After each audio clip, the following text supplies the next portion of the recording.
Hello বন্ধুরা, welcome back to my channel. বন্ধুরা, আপনারা সকলে কেমন আছেন? আশা করছি সকলে খুব ভালো আছেন। আমরাও বেশ ভালো আছি। আজকে আমি চলে এসেছি আরেকটা রেসিপি নিয়ে। আজকে আমার রেসিপি হলো মিষ্টি কুমড়ো আর করলা ভাজা। তো চলুন বন্ধুরা, দেখে নিই মিষ্টি কুমড়ো আর করলা ভাজা করতে কি কি উপকরণ লাগছে। আমি এখানে 400 গ্রাম মিষ্টি কুমড়ো নিয়েছি। মিষ্টি কুমড়োটাকে এরকম লম্বা লম্বা টুকরো করে কেটে নিয়েছি। আর নিয়েছি 500 গ্রাম করলা। করলাটাকেও এরকম করে কেটে নিয়েছি।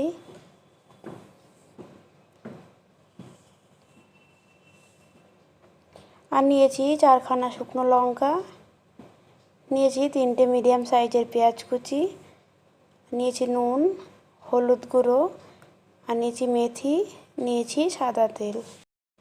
প্রথমে আমি গ্যাসের ওপর একটা কড়াই বসিয়ে দিলাম। কড়াইটাকে খুব ভালো করে গরম করে নেওয়ার পরে দিয়ে দিলাম পরিমাণ মতো সাদা তেল। তেলটা খুব ভালো করে গরম করে নিয়েছি। এবার আমি কুমড়োগুলো ভেজে উঠিয়ে নেব।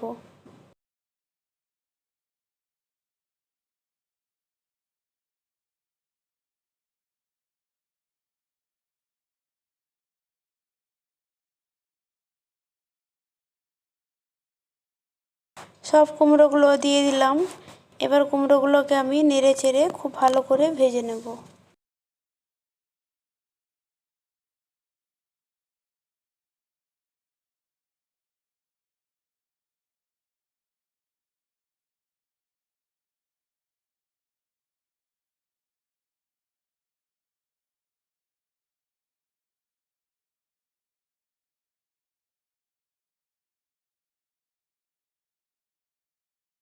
কুমড়োগুলো এখানে আমার প্রায় ভাজা হয়ে এসেছে।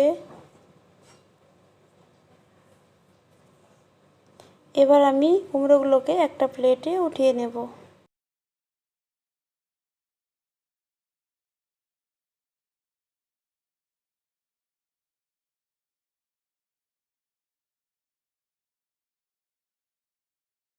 তেল ঝরিয়ে ঝরিয়ে একটা হাতার সাহায্যে সব কুমড়োগুলোকে আমি উঠিয়ে নিলাম।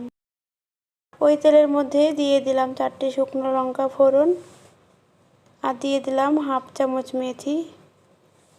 শুকনো লঙ্কা আর মেথিটাকে ভালো করে ভেজে নেব।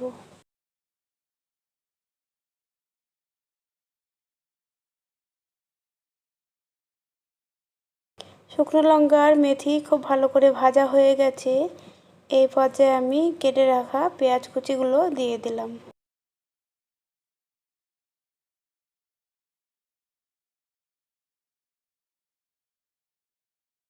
পেঁয়াজ কুচিগুলোকে নাড়াচাড়া করে ভালো করে ভেজে নেব।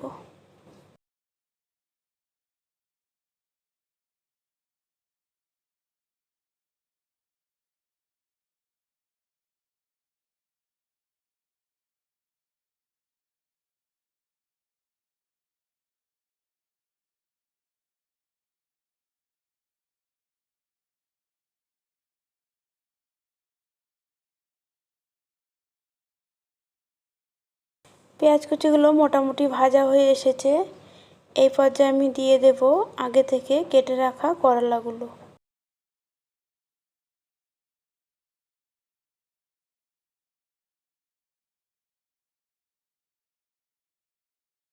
সবগুলো করলা দিয়ে দিলাম। ভালো করে নেড়ে চেড়ে করলাগুলো পেঁয়াজের সাথে ভাজা করে নেব।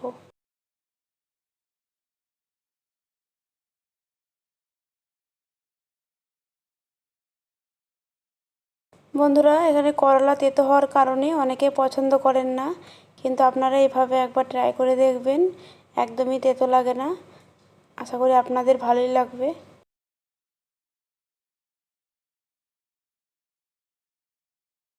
বেশ কিছুক্ষণ নাড়াচাড়া করে নিলাম করলা আর পেঁয়াজ। এই পর্যায়ে আমি দিয়ে দিলাম পরিমাণ মতো নুন। নুন দেওয়ার পরে আবারও আমি খুব ভালো করে মিশিয়ে নেব।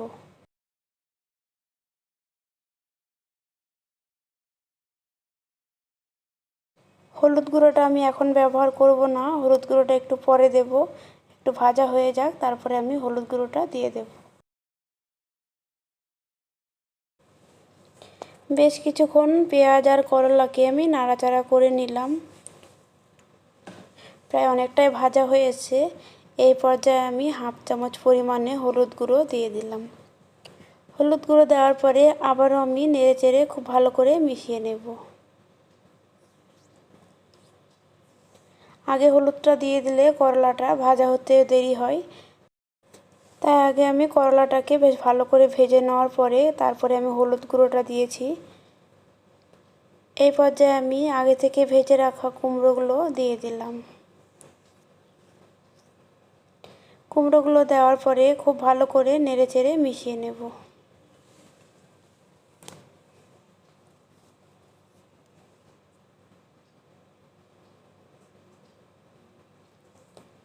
তো বন্ধুরা, আপনারা এই পর্যায়ে চাইলে একটু চিনি ব্যবহার করতে পারেন, যেহেতু আমরা কেউ মিষ্টি পছন্দ করি না, তাই আমি চিনিটাকে স্কিপ করলাম, চিনি দিলাম না।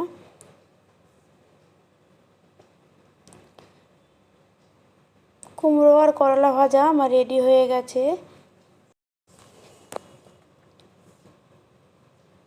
চেক করে নিলাম কুমড়োটা সেদ্ধ হয়ে গেছে। এবার আমি নামিয়ে নেব। তো বন্ধুরা, আজকে আমার এই করলা আর কুমড়ো ভাজা রেসিপিটি কেমন লাগলো আপনারা অবশ্যই কমেন্টে জানাবেন। আর এইভাবে রান্না করে আপনারাও খেয়ে দেখবেন, গরম ভাতের সাথে খুবই ভালো লাগে। তাহলে বন্ধুরা, আজকের জন্য এটুকুই। দেখা হচ্ছে নেক্সট ভিডিওয় অন্য একটা কোনো রেসিপির সাথে। ততক্ষণ আপনারা সকলে খুব ভালো থাকবেন, সুস্থ থাকবেন। আর আমার পুরো রেসিপিটি দেখার জন্য আপনাদেরকে অনেক অনেক ধন্যবাদ। তাহলে বন্ধুরা, টাটা, গুড নাইট।